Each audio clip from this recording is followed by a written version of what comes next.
hey, guess what? Here we are back at U Too Ministries podcast location, Kingsland, Texas. Why are we wearing the same clothes as last week? Well, because that's all we got is one outfit. One outfit? The way he said, we just got one outfit. We only got one outfit. We just got out of prison and we just had to stop at the Goodwill and boom, this is what I got. Hey, we look good for some Goodwill. Right? We do look okay. good. We do. Right. All right, so anyway, my name is Mr. Amazing. Why am I amazing? Because Jesus said so. Yes. That's right. The only thing that makes me amazing is Jesus and Jesus' performance. That's the only thing that makes me amazing. So my name's Tom, go as AKA Mr. Amazing. And to my left here, this is Kimberly. Kimberly, who is a justice impacted. I am. Justice impacted individual. I too am amazing, but I was born that way. Mm-hmm. So. Well, okay. Wow. And then to my right here, your left, this is Carrie. Carrie. What are you, Carrie? What? I didn't know I was supposed to answer this question. You're You don't have to. justice impacted. Am I justice individual. impacted? What the heck? I've never even heard justice impacted. That's just a term I like to use in saying, "Oh, I'm an ex-offender. Oh. I'm a felon." It's a nice way to say and that like, I'm a felon. I was Okay. impacted by the justice system, but And my That's not who I own am. personal terrible decisions. So yeah, I survived prison and my poor choices, huh. and I found Jesus. Yeah, you did. And then one of your better choices was this one over here. My son Damien. Yep, I'm Damien. I'm our son. He's not justice impacted. I'm not justice impacted at all. are you like a pilot or something? I am a pilot. Oh, yeah. I'm a pilot. Well, you're kind of justice impacted because Well, you yeah. actually went and visited your mom sometimes. I did. Yes. Yeah. I did. Yes. We're going to get into that. Yeah, we are. So anyway, so you know what? We're here and we're doing a podcast day with people that have been incarcerated before. And so Carrie and I, we've known each other for a while. But Carrie, why don't you say how you came to know us, or me, or Us or you? Kim, or whatever. I met Tom when I was incarcerated at San Saba prison unit. I took his classes they were not like required by TDCJ. I took them on my own recognizance because I wanted to better myself. And yeah, I was kind of hooked on Jesus after that point. Well, a little bit before, but he, just the way he taught and kind of exposed me to Jesus really helped me in my spiritual growth, I guess. Yeah, That's a helped pretty me good become a compliment, better Tom. person. Yeah. That was it. Well, she's on the camera. How does it make you feel?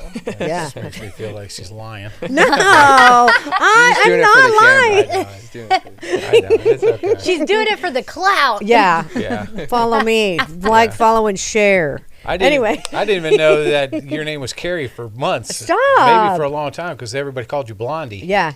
That was my street name That and was your prison street name. name. I feel mean, like- some people call me Blondie still. It's They do? it's Well- part of my barber. I mean, this is Okay. real blonde and Thank that's- you. I was going to it's- say, I think it's important to note that blonde in her hair is actually real. The dark brunette is what's fake. Yeah. So Really? I'm a true blonde. Yes. So Well, this in my hair is actually gray, but it's normally, but I dye it that way. I highlight it yes. gray. Yes. Well, just because it looks funny when you're an old man and you have jet black hair. Yes. Yeah, and his mustache. Yes. In fact, the mustache is fake, everyone. It's all a ruse.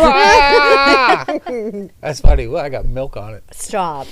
Oh my God. Anyway, so that's where we met. Yes. In San Saba. Okay. And then Damien, where did we meet?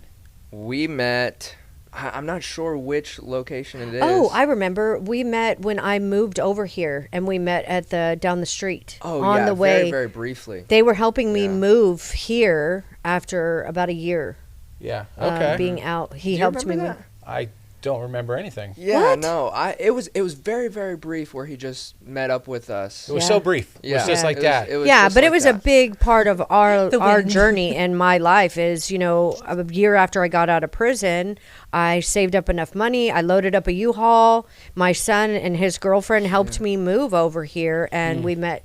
That's where you met Tom, is on the way to unload my U-Haul into the apartment I never thought I was going to get. Yeah, I know. This is crazy. I know. Where were you? You were in El Paso. I'm Yes. like, oh my God, there's a girl with blonde hair in El Paso? You're kidding me. I didn't realize that. Yeah, I was the only one. You were there. There was only one girl. I know, and I remember you're like, I'm going to move to Austin, but there's nobody going to let me have an apartment. Yeah. Oh, man, I'm in prison. Nobody's going to let me. I'm a felon. Wah, Yeah. wah, wah. Yeah, And then how did just it all like work that. out? It worked out better than I thought it would. Did. Yeah. It did. Isn't that funny how God does that? You know, and it's times like that you have to see that, you know, all the negative that's going on in your head. You think, oh, I'll never do this or I'll never do that. And God just shows up right on time. And then Tom's like, see? I mean, what were you like? Tom wasn't worried at all, and I'm sitting here going, "Oh God," and crying on the phone, trying to figure out how to live life. And he's like, He does that. It's totally fine. You're going to be fine." Sometimes it makes you. Sometimes it upsets me a little bit because I'm just like, How do you? he's not taking this like serious. Like this is a serious situation. He's like, don't freak out. Yeah, it's going to be You're fine. Good. You have no control. Shut up. That sounds like what happened yesterday. Kim's going in for some promotion thing, right? Oh yeah. So she's going up for a promotion. So I knew yesterday was the second interview. So I knew she was freaking out. I didn't even have to. I just knew she was. So my text message is, "Quit freaking out." That's what he said. He said, "Go take a picture in the bathroom to calm down." I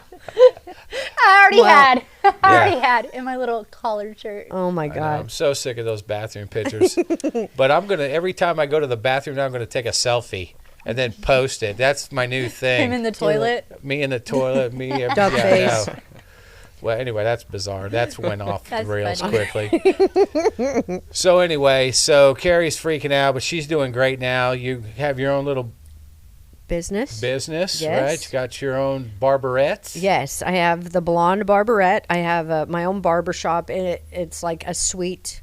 And I started my own business about 6 months ago. And so when I got out of prison in 2022, and now we're in 2026, so it just took me a little under 4 years Not bad. to get established and start my own business. And now I have financial freedom and volunteer in the prisons and all good things. Can we please note? I'm gonna dote a little bit. She is rated the best in Georgetown. Yeah, she All right, is. she you can see it. She is rated the best in Georgetown. Okay. Aw, thank you. Okay, right now we're going to show a picture of that. Okay, let's go.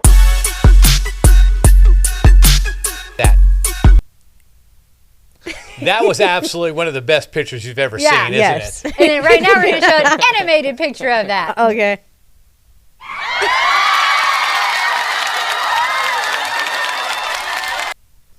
That's hilarious. Yeah, Okay. I made that for her. Did you? Yeah, I That's did. good. I made her. One. Okay, perfect. And now there's going to be an animated picture of me. Okay. Me. Okay, here we go. What's funny is there will be an animated picture. A picture of you but dancing or something. But then it takes a while when you realize that you're on this side of it and it happens. It's kind of crazy. Yeah. All right, so let's just jump into some heavy duty stuff, right? Oh, here we Oh, go. I have so many questions. Yeah. You do? Well, go ahead and shoot. Let's go. ahead. Ask a question, Kim, because you usually just sit there and don't do anything. Well, Yeah. because this is the Mr. Amazing podcast. I know, but you should still talk. So, Yeah. Okay, here we go. All right, well, let's just make it my podcast. Yes. Hey, I'm Mr. Amazing. To my right here, we have Kim. nice mustache. perfect. Nice mustache, Kim. It's not Yeah. real. It's not a real You haven't mustache. shaved that off in a while. No, all seriousness. So, Okay, here we go. I have so many questions Yes. for you, right? Yes. But I also have some questions for you. yeah. So you have a really phenomenal testimony. Can you kind of get this, like, we've heard well, I'm going to ask you some serious stuff. So All right, like, I'm ready. we've heard the testimony of like how you've kind of had an issue with, picking the wrong man. Mm-hmm. But there's also some things in your testimony that you haven't shared like openly a lot. Mm-hmm. And I think they're really important. Yeah. So, can you share a little bit about like that history, like where you came from, like your addiction, the things that Yes. you've done in your addiction? Yes. I started using when I was 13, and just like, textbook addict, it goes from smoking weed to alcohol to cocaine to meth, heroin. So, over the years, it just gradually got worse. Granted, I did go to school and do all those things. I was still using, and in between having 2 kids, I'd sober up to have my children. And then after I stopped breastfeeding, I would start using again. So it was a serious problem, and to the point where I lost custody of my kids and my freedom.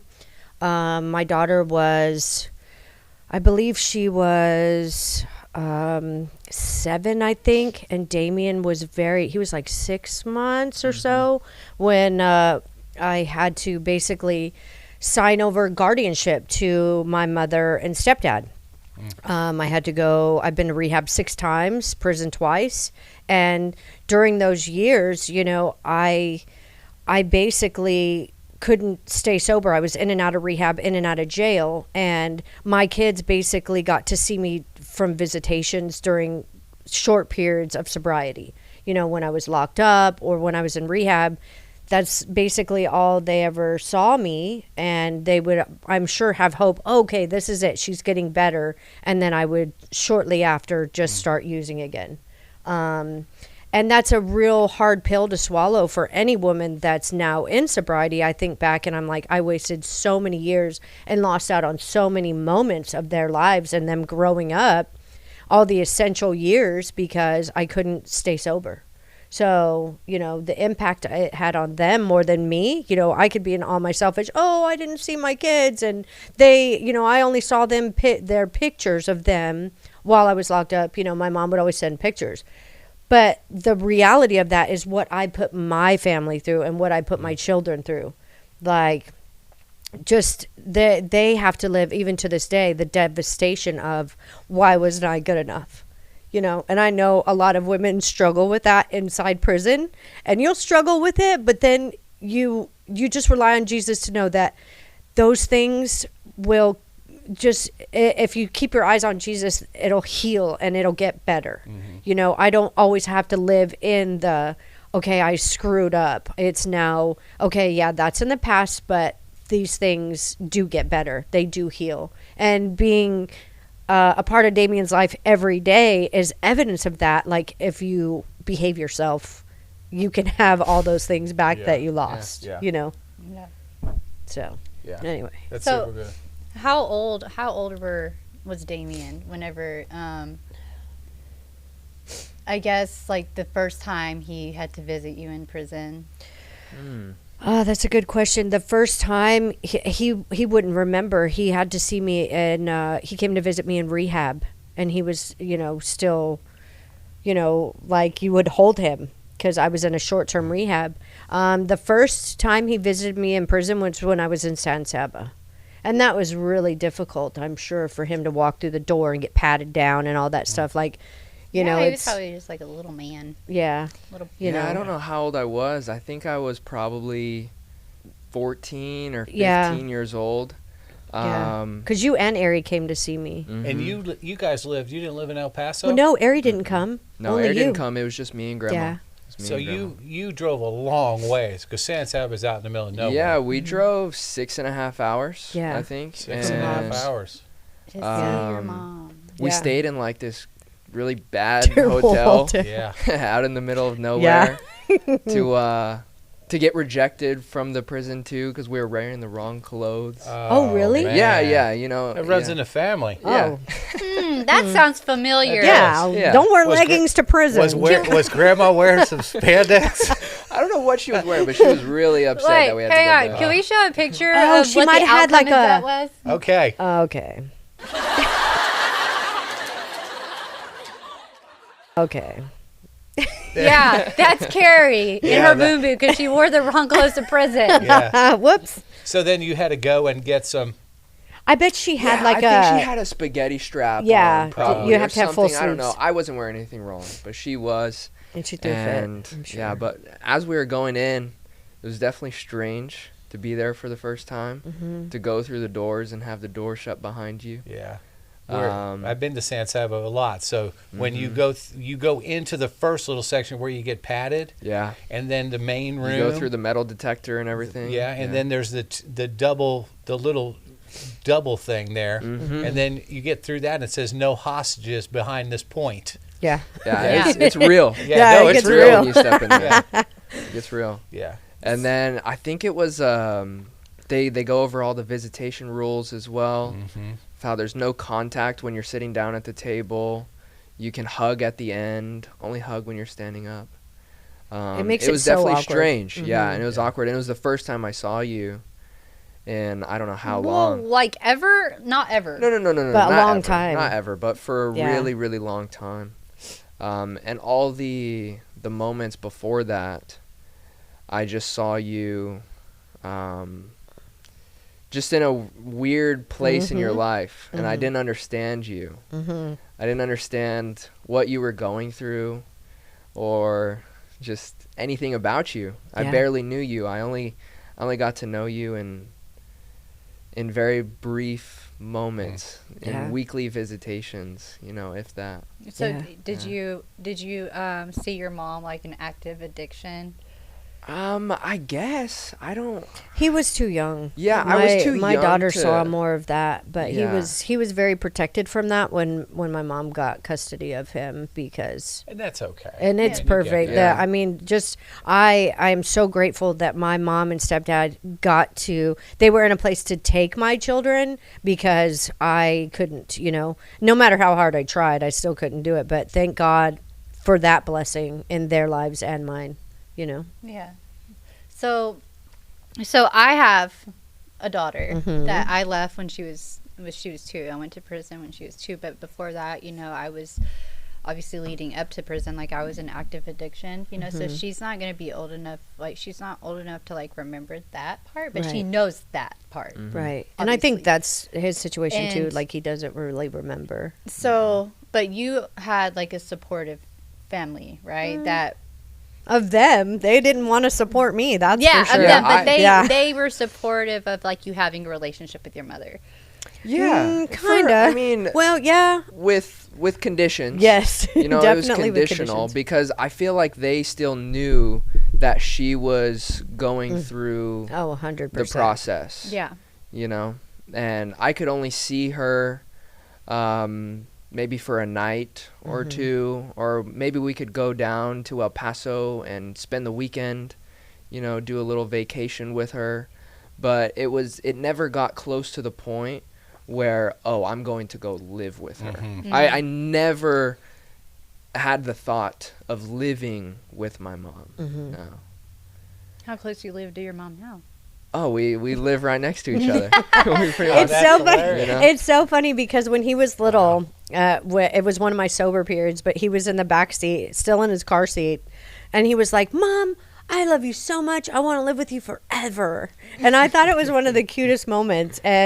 But I mean, we've never been able to live together like that, but we're neighbors now. Now we're neighbors. But neighbors is okay. It's perfect. It's great. It's great. Exactly. Yeah. So what is it like? Just because, we do have a lot of men and women that have children inside the prisons. And then we also have I don't know about a lot of viewers outside of the prisons that don't understand like this dynamic, because maybe they have never gone through addiction, maybe they have children who is going through it and they don't really understand. So what is it like whenever you're sitting in prison and you have these beautiful children that you can never get it right for, right? And you start turning it around. Like what are those string of emotions that you go through?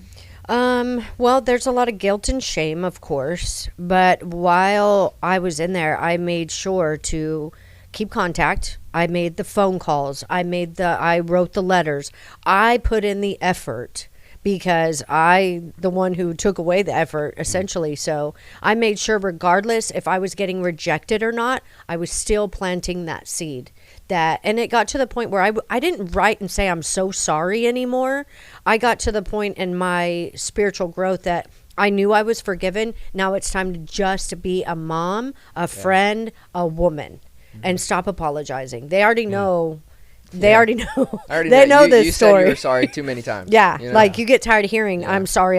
Yeah, okay, well, let's get past that. So, but yeah, it was super important for me to put in the effort, and that's what I would recommend to other women in prison as well, is whether you hear something back or not. Now, I'm not saying break any laws or anything to contact your children if there's that situation involved, but if there is the door... Disclaimer. Yep. Yeah, Full disclaimer. Full disclaimer. But if there is still, the door is open to some degree, make sure you put in the effort. Like, your kids love you. They've just seen the worst part of you. Mm-hmm. So now it's time to shine and show them the best. Yeah. And that's what I try to do. Yeah. Yeah. That's good. It doesn't seem like you hold a grudge. No. Did you ever, though? Oh, yeah. Yeah, I did. I remember I was just thinking about that whenever you were saying you wrote letters. Because she wrote letters consistently. Mm-hmm. I would always get letters in the mail. And I wouldn't always want to respond. I never got responses. Yeah, there has been. So I remember sending you a few, but there were so many that I just I read and I just kind of pushed to the side because I wasn't ready yet. Yeah. I didn't want to build the relationship with you yet. Especially while you were there, it felt so disconnected. Yes. And like I couldn't really build anything. I couldn't hold anything tangible to our relationship with phone calls and letters. But it's like the action of you sending me letters weekly or like however, I don't know how many times you did it, that like just stuck in my brain and like just let me knew that you cared for me and that you wanted to be a part of my life. And that's all it took. It didn't matter if I responded. Well, I kind of regret it because well, no, but younger and you got things to do. And listen, it's really hard too. It's really hard to connect with a teenager during COVID from prison on paper or a phone. Right. Like, it was a challenge. It's hard to connect with a teenager even if they're right next door to you. Yeah, so you just have to, ladies, all I can do, ladies, men, whoever watches this, just put in the effort. And this is the evidence of that. You know what I mean? So yeah, there's an effort, but you know what? This would have not happened if you were still doing stupid stuff. Exactly. You know what? Because God doesn't want to be. He's waiting for you to turn around, but he's not in the stupid stuff. He's not bringing the kids back into your life like they are now if you're still doing stupid. Correct. Right. So you got to still follow the Lord. And the thing about it is, like, because Kim, she's still. Which I tell her all the time, hey, your kid's still a teenager, so just calm down. But she'll come around. And the thing about it is your kids still love you. They got hurt and they have some emotional scars over it, but they will come around and they will forgive you. You just have to do it in their time. Like, it's super important. Yeah. You have to be super patient. Yeah. And you're good at that. You are. She actually is pretty good at it. But the thing about it is, I've said this before, because how many times have people say, hey, can you pray for my kids? Can you because restoration is one of God's greatest qualities. Yes. When you start to know God's characteristics, praying for restoration is super simple, because that's what God does best. Right? So, and then here we are, watching this happen. And then we were at Halbert about a month ago baptizing people. Yeah. And then you know what? The girls were so encouraged. All the inmates, the girls were so encouraged, because Carrie's been in prison, and you're looking at her thinking, you were in prison? You're kidding me. And Damien's the son, and now they realize that God can put it back together again. It brings everybody so much hope. Yes. Yeah. Can we show a really great picture of them that I got? Yeah.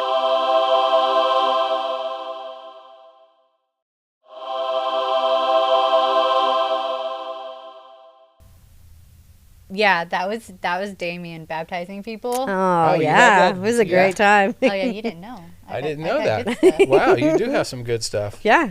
Huh. Anyway, that's some good stuff. Yeah. All right, let's go to something else. Or unless you got, I know you got more questions. Well, I just want to speak briefly about that. Well, you can't.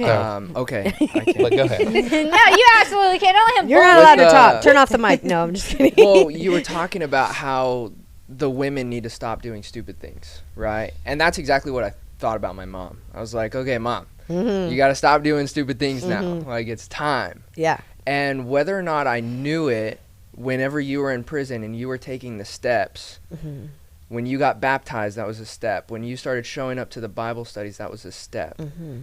And I just wanted to tell those women, like, whether your kids know it or not that they're going through it, because some of their children are too young to understand anything, or maybe they don't care. Whether they know it or not, they're so proud of you for taking that step. Yeah. Like, they're so, so proud of you. Even if they can't see it right now, in the future, how that's going to change you, and just that you're making a decision to change your life now. Yeah. It's such a big moment. So what you're saying is that I'm sorry. Wow. You're cracking me up over here, dude. We need a roll off. So what you're telling these ladies watching that are probably incarcerated right now is that every small step that you take is just a little moment that your children get to have to be proud of you. Absolutely. Even if they don't know Coming about it, from they're going to know it in the end. They're going to know it in the Coming future from when they someone come who's around. experienced that side of it, you know? Are men going to see this too? Yeah. Okay, good. You know, It should encourage them as well. And then I know that you're not a man, but the thing about it, even if you are a man, you could still write your kids. You could still be, because you know what, your kids, they probably still want to play catch. Yeah. They still want their dad to take them fishing. And little girls, They're gonna, you know, they probably want their daddy too, you know? Yeah. Little Tell girls, them that you're my princess. Yeah. You know, this is what you deserve. Yeah. Yeah. Exactly. So you know what? Sometimes you may be writing those letters and you're thinking, yeah, it doesn't really matter, but what you're saying, it does matter. It matters a lot. Yeah. Yeah, some good stuff. Yeah. And some really good stuff. So what kind of questions did you want to ask? I want to ask really good questions. All right. Okay, here let's we see go. how good your questions are. Now we're competing. We'll Were see my if they're questions better than better or his Kim's. questions better? Yeah. That's funny. Who's got better questions? My questions are better.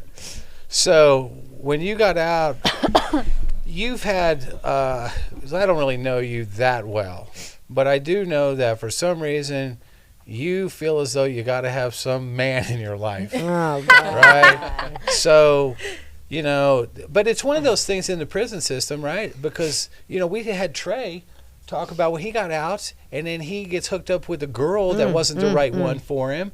And then, you know, then it becomes a disaster. What did we decide her name was? Mrs. I Can Fix Him. I Guys, That guys, would be you me. don't want a Mrs. I Can Fix Him. I can fix him. Yeah, that's ridiculous. Yeah, that was me. Or then for you, you want some guy, you know, like to take care of you. And I think that we all have, not a guy thing, but we all want somebody to take care of us because we all have been made a child of the King, that we are all supposed to be wanting God to take care of us. And a lot of times we reach for that in other people instead of where it needs to be. And then I know one of the funniest things that I've ever had is, because I was this isn't going to be the first time I say this today either, because there's somebody else going to be at another podcast that needs to hear this too. But you got into this relationship with this guy, and I said, man, and it was about this time of Easter.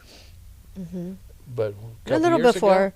It's been almost, it's been about 2 years. I started dating him in February. Yeah. 2 years ago. So I'm like, no, you know, and then you're like, well, this guy's a Christian. I said, well, where are you going to church on Easter? And he said, well, we're not going to church on Easter. I said, you're not going to church on Easter? The guy's a Christian. He's got a girlfriend. He's not taking you to church on Easter? like that's a red flag. I mean, if you're going to go to church one day of the year, I mean, let's go on Easter. So anyway, I'm like, this is not the right thing. This is not the right. And, you know, who am I to say? You know, who am I to tell you what to do? Are you going to church on Easter? You're a girl woman. Yeah, do you go? I Yeah? am going to church Okay, on good. Easter. Well, Last year I was in Idaho. Guess what? Stephanie and I went sturgeon fishing. We went to church on Easter. Oh, yeah. Well, I'm waking up super early so I can leave the hotel so I can go to church on Easter. Well, Yeah. good for you. Okay, so anyway, we're all going to church on Easter, just so We're y'all all know. going to church on Easter. not trying to ruin some, but I'm just saying, you know, that whole scenario did not work out, Right. right? Because what happens is, There was a lot of variables in my decision making with that relationship, yes. well, what? And I don't want other women to make that same mistake. Well, what is it that the mistake is, Carrie? What is the mistake? What is it The- that you just want the attention of somebody, or? I think the mistake that I've made over the years with picking the wrong guy, well, number one, I was in my addiction, but this time I was not in my addiction. And I just think as far as my picker being off, I think there's just this this ideology that, we're supposed to find that one and get married and have the white picket fence, right? Well, when you get out of prison, you're not ready for that.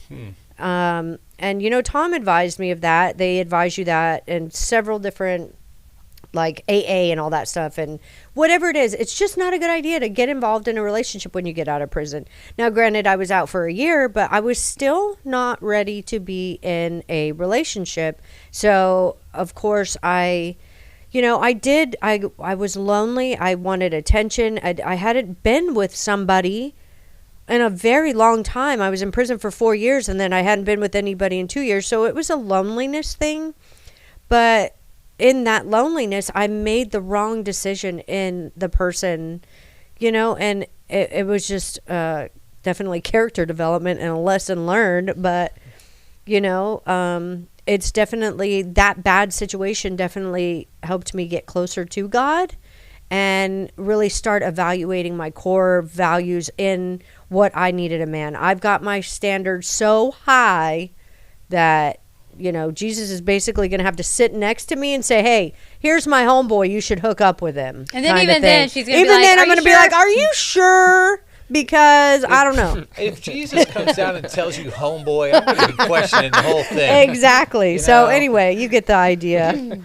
It's prison talk. Homeboy, homegirl, whatever. Baby daddy. I know, right? Homeboy. See, there was so many homeboys. Like, oh my God, which one is which? Right? I can't keep them. I can't keep track of them. So anyway, they know what I'm saying. They do. Why do you advise people not to get into relationships after prison? I'm the example. I think you try to get your life together first, right? Get your life together, because the thing about it is, like, you get out of prison and you need to get involved somewhere. You need to go to church. You need to get your relationship with Jesus set, and then let Jesus put the person in your life. Yeah, you need to get a good foundation. It's kind of like, you're gonna love this because you're a pilot. So I always tell people, because everyone wants to do everything, oh, I'm going to fix my relationship. I'm going to do this for my kids. And it's kind of like that whenever you're out, like, you need to really focus on yourself. You know what I mean? And everything else will fall in line. So whenever a plane is going down, before you even take off, there is a flight attendant or stewardess who's going to tell you about your oxygen mask that comes down. Dennis and Kathy. Yeah, Dennis and Kathy. There you go. I wish I had their Baywatch pictures. So I know, right? Dang, they were very Super hot attractive couple. Flight attendants back in the day. Hey, just in case she does find them.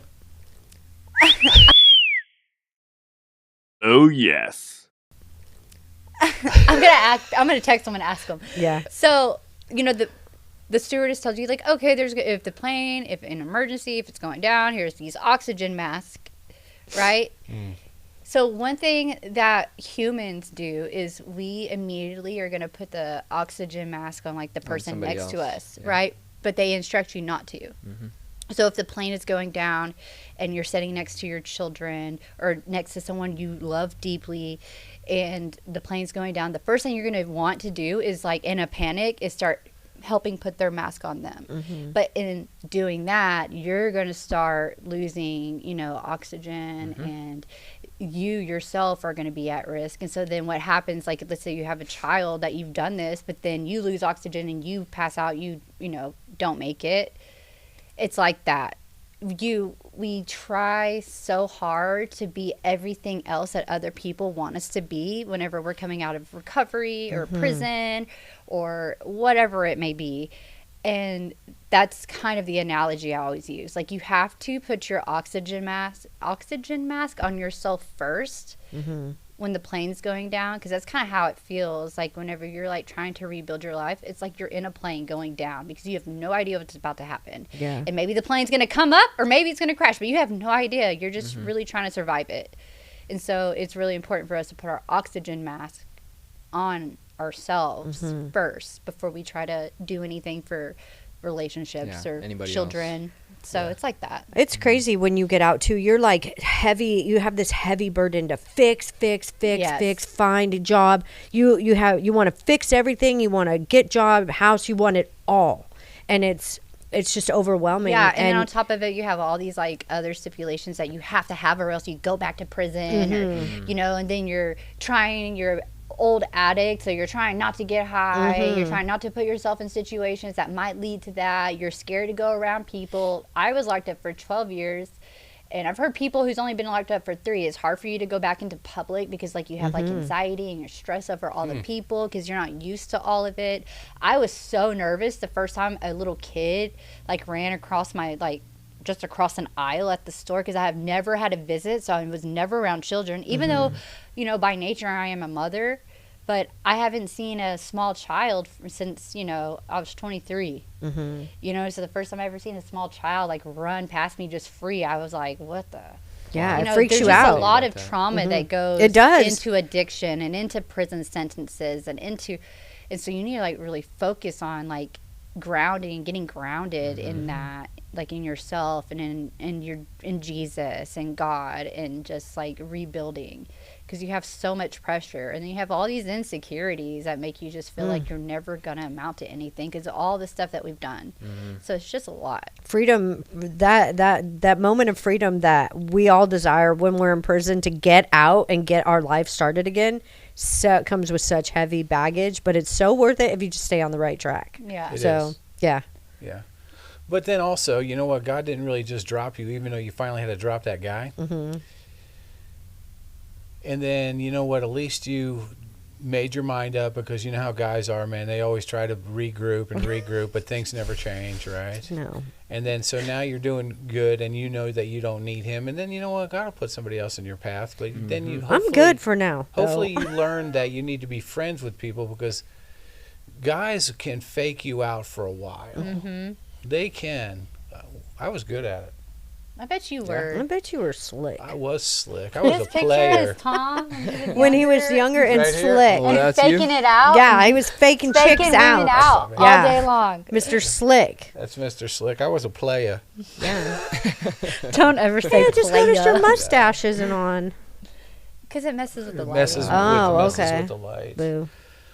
Anyway, so you know what? You got to be friends with somebody for a while, because you let their true character come out, Okay. and then you realize if you just let patience, right, their true character is going to come out. Then you're going to realize, yeah, I don't really want to get myself involved in chaos. Have you seen Carrie's anti-love Facebook? Oh, Post? God. No, all I see from Carrie now is like dad jokes, which I've stole some of those. Those are actually They're kinda good. funny. They are. They are. They're really good. I wish I had one right now, but I don't. All right, well, whatever. So, you got some more questions, Kim? What do you think the best thing about, like, now that you're out of prison, you're rebuilding your relationship with your son, and you know, you're neighbors now. Like, what is the best thing that's come of that? Like, for your own personal healing, you know, in any other aspect, but I think the best part that's come of that is seeing him heal. You know what I mean? Like, in all honesty, like, because we didn't really know each other, you know? I'm his mom, and we didn't really know each other. So just to see him bonding with me and having his mom, that's like, that's the reward. More than anything. That's pretty cool. But yeah, like as far as my healing goes, I've always been a mom. I've always loved him. I've always known all these things because I've watched him grow up from afar. Like, and my mom would tell me about him. I got to see pictures, you know. I got to see him, you know, from the sidelines. But now having the front row seat is like the honor of all of this, right? But now he gets to see the best part of me. Thank God he didn't get to see, he didn't see the worst. But, you know, I guess that's... Ari saw the worst. Yeah, my daughter probably saw the worst. But, you know, just seeing him heal. And because his dad is in prison and he too, you know, was, you know, not part of his life. So... that's a challenge for him, but at least I can't fill the void of the dad being gone, but I can be the best mom and woman I could be, and seeing him heal from that. That's good. That's good stuff. what about you? What is the best thing that's come out of, you know, going through what y'all have gone through as mother and son, and then where y'all are now? Oh, I know the answer to that. Hey, Mom, do you got $20 I can borrow? Hey, Mom. Are you cooking dinner tonight? Or is it 20? No, it's No. 100. No. Hey, Mom, I need some food. Did you buy meat? Right? I buy the food, he cooks it. It's a okay. great, Yeah, I great. saw some chicken pineapple recipe. Yes. Ooh, Okay. that's so Yeah, good. made I it. told I'm her gonna need about that your recipe chicken. from you, Yeah. So. But I'm not sure. I just like having my mom around now. Like, yeah, I don't want to overcomplicate it. It's just, He's so smart. yeah. I mean, just not having her in my life. I did always have my grandparents, you know, so I did always feel like I have this mother and father figure, which was such a blessing. But now having you back in my life, it's just cool. Icing It's on the just a cake, blessing. right? Have Yeah. y'all had to go through like hard conversations with each other and stuff? I think the hardest conversation was, him asking me like why he wasn't good enough or why drugs was better. Yeah, And we yeah. talked about that a little bit, and it's really hard because I don't have an answer. Right. Drugs are not more important than him, but at that time in my life, my addiction, like it made everything less than. It wasn't just him specifically, Oh, you know. yeah, no, I get When it. you're in your addiction, it's so weird. It's like you don't have control. You are literally out of control. You feel all this love and all this feelings and emotions for people in your life, but your addiction just makes it's so bizarre. It's And like the Frankenstein. Yeah. It's like you're like or Dr. You feel like a Jekyll, Mr. Hyde zombie. type thing. Yes. It's like you have two different people inside of you that are Yes. the same person, but they're like, it's like you have like the one full of love and joy and happiness, and you have all this. it's like you're but then, trapped. Dr. Jekyll inside of you just takes over. Yeah. So what's really good about this is, even though you may have thought to yourself, my mom doesn't really love me, or why is she doing this instead of hanging out with you, but you never went down the drug avenue. Yeah. No, not really. I mean, Yeah. I've smoked a lot of weed. Weed. Sometimes, I'm yeah. watching you, sir. Did But- you just say that? You can't say that on the podcast. Oh, I can't. I'm sorry.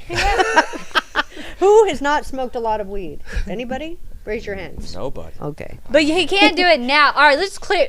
Full disclaimer: he can't do it now. He's a freaking pilot. Can't do it. Yeah, That's he right. did that a Can't long do it. time Yeah. ago.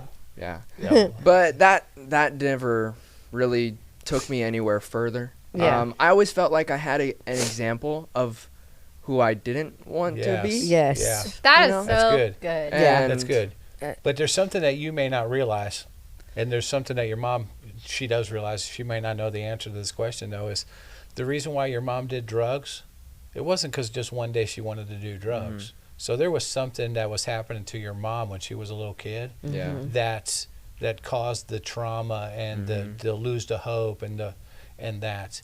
And then sometimes when it's your mom, you don't really look, you're not really, not you, or maybe you're not really looking at her as a person, you're just looking at her as your mom. And then sometimes the person of your mom has been dealing with stuff that maybe who knows what it was. But now that you're older, now you're becoming friends, so now you're looking at, she's your mom, but now you're friends Yeah. too.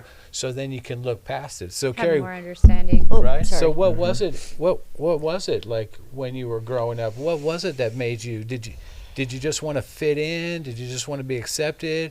I mean, was there something that you could look back and think it's because of this? I really don't know how to blame it on certain No, things. I'm not saying blame it. or I'm not saying blame it. relate it to there's traumatic experiences. Like, was there a lie? Right? Because most of the time, the reason why I started drinking was over a lie. So there Yeah. was something that happened in my life, no different than this. You could have said, oh, my mom doesn't love me because she chose drugs, which that's not true. She still loves you because there was another reason, but you choose to lie to do something stupid. Right. So there has I guess to be. I'm just going to say that I didn't feel worthy enough. Like I wanted to be accepted or loved or, you know what I mean? Like something along those lines made me feel like I had to do these things to be somebody or be, you know what I mean? I really don't know how to put it into words or articulate it. But, a lot of years I felt just not good enough. Like I didn't deserve what I wanted and I didn't know how to get it, or I don't know how to explain it, but a lot of you it explained it. is just not You did a good job. feeling good. And then what happens is Jesus comes into your life and says, you are enough. You are worth it. You are Yeah. valuable. And then now you realize that is the top pinnacle that you have. Everything else is below that. Yes, exactly. Yes. Yes. So then let me ask another question of you, young man, and then we're probably going to have to roll. So I don't know where your relationship with the Lord is, and that's something that you could tell me or you don't have to tell me. But we were at this baptism the other day at the Halbert unit, and there was a lot of girls getting baptized, and I asked you to help me there for a minute or two. What was that experience like? I mean, because you couldn't really just say no, because I put you on the spot. But what No, was I didn't that want to like? say no. I didn't want to say no, and I didn't want to walk away either, even though you were saying, okay, well, we'll just do one more. I wanted to say, like, okay, no, I'm okay. Like, I'll do the rest of them. But, Matter of fact, I got this. Out of the way, Tom. Dennis, you stay over there. Yeah. It's intense. no, but it's indescribable. Indescribable. Having my hands being used in that way. Just thinking of kind of where I've come from and, before I started going to church and getting with the Lord and learning more to that point then where he put me in that position to inspire and to serve others. I mean, Game I mean, changer. Do you think that experience is, because it wasn't that long ago, it was a few weeks ago. Do you yeah. think that experience has had any impact on how you are, chasing after God today? Like, do you see any kind of difference? yeah, it felt like it completely changed, like, my purpose for wanting to be with God and to grow closer to God, because it always kind of felt like I was doing it for personal gain. Like, oh, I'm getting close with God because I want this, or I want, this to improve, or I just want to feel better. But in that moment, I realized it wasn't for me at all. Of course, I'm going to be uplifted and I'm going to be experiencing all the blessings of it anyways, but that's not the purpose. That's not the reason. And the reason is for others. It's to serve others. We didn't come here to serve. Or I mean, we didn't come here to be served. Yeah. We came here to serve. Yeah. Yeah. And you know what? You would have never dreamed that you'd be helped baptizing girls who are mothers in that place. No. Right? So that's what God does. God takes a disaster and he turns it into something amazing that you could never even dream of. You could have never Absolutely. dreamed this up. This story right here is like a story of like a fairy tale. It's better than a fairy tale Yeah. because it's really real. Yeah. Right? This is the real deal. Yeah. All right. So Damien, if you have something that you want to share with some people that are behind bars right now, just go ahead and look into that second camera there and say something to somebody that might need some encouragement. Man, me? Yeah. Yeah. Like, just imagine these men and women, Yeah. mothers and fathers, are sitting behind bars right now. What would you tell them? I want to go back to that point that I said earlier, to know, to be confident that your children are proud of you.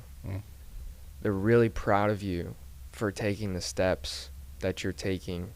Even if it doesn't feel super impactful each and every day, even opening up that Bible doesn't feel impactful, or praying doesn't feel impactful, or just showing up and doing your duties every day doesn't feel that impactful.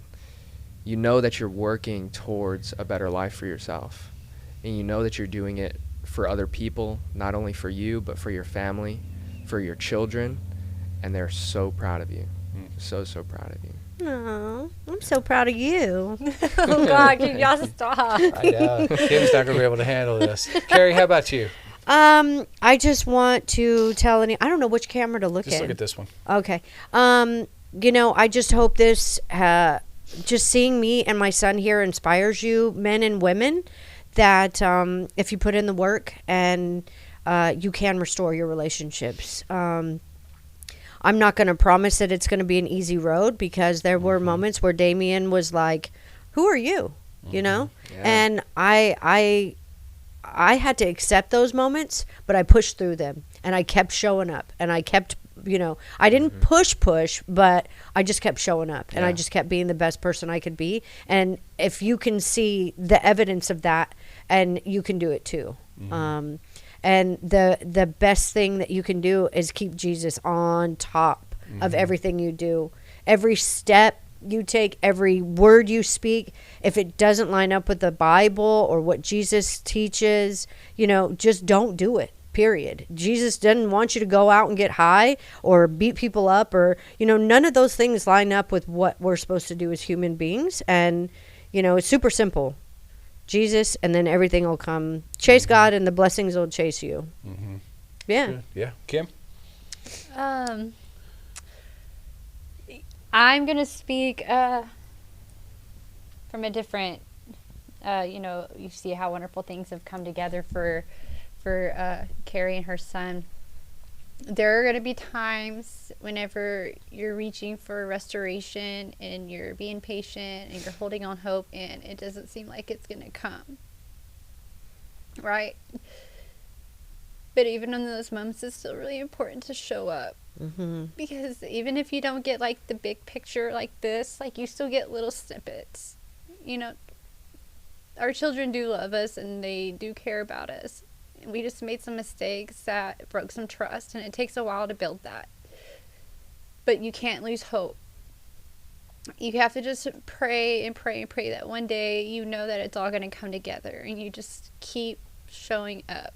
Keep showing up for them, even if it's just like what I have to do, so I'm not overloading her. I just, every few days I send her, a message or a video letting her know how much she's cared for, and every now and then, she might send a little snippet back and give me snapshots of her life.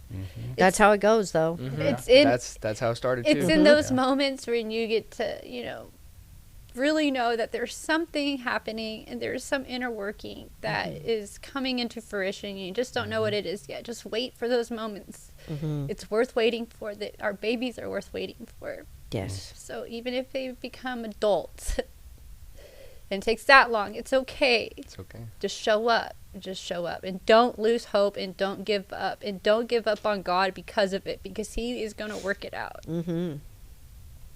Okay. Yes. Wow. You know what? I'm sure that God is wanting us to come around too.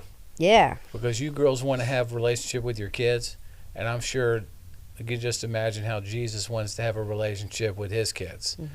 And maybe God's put you behind the bars. Maybe He's put you in a cell. Maybe He's just, why? Because He just cares about you. He just loves you. He wants a relationship with you. He's dying to have a relationship with His kid. And you're holding on to stuff, and you're not trusting Him, and you know what? Just let it go. It's time to let it go and let God bless you. Because there's nothing greater than to have your dad forgive you of all your sins. And He says He lets it go, and He's not holding anything against you. And you know what? There's something super great about that. Yeah. So if you're holding on to your own pride and your own thing, today's the day to let it go. Right? Because what is today for us? It's tomorrow's Easter. Tomorrow's the day that we represent that Jesus rose from the grave to forgive us of our sins. And you know what? You want to continue to hold on to your sins, you can, but I decided to let mine go. Amen. If He took them, I said okay with that. You can have them. Right? You can have them. Yeah. Right? And that's the Jesus we love and we serve. So, you know what? Like Kim said, just give it some time. And Carrie, give it some time. Yeah, it takes years. And you know what? Usually when you ever had this before, where you're impatient, you call somebody and they're just like, "I know, I'm almost there." And if you just waited 30 more seconds, they would have been there. But you're impatient. A lot of times you're impatient with God, and if you just wait another 30 seconds, it's going to all work out. It's going to all work out. So usually when you think it's at the end of it, it's not. That's when it's just going to work out. So anyway, have a good evening. and rest assured that it's going to be okay. And until we see you again, rock on, right? Rock on. Yeah. Peace out. Peace out. Thanks for watching our podcast today. We want to give you the opportunity to trust Jesus as your Savior if you have not done that already. Just put your trust in Him. Follow Him in faith. Know that He is the perfect sacrifice for your sins. All you have to do is say, hey, Jesus, forgive me of my sins. I want to trust you. I want to follow you. I don't want to do it my way anymore. Come and live in me. I need eternal life. And you know what? Jesus will meet you right there, because the Bible says that when you do that, that you have eternal life. He'll never leave you or forsake you. It's amazing. I don't know what's taking you so long, but just quit wasting time, because the more you put it off, the more, not that you'll have regrets, but you'll wish you would have done it sooner. So whatever you're going through today, you trust Jesus and you let us know so we can do the happy dance with you. All right? Have a good afternoon or good evening or good morning whenever you're watching this. See you later.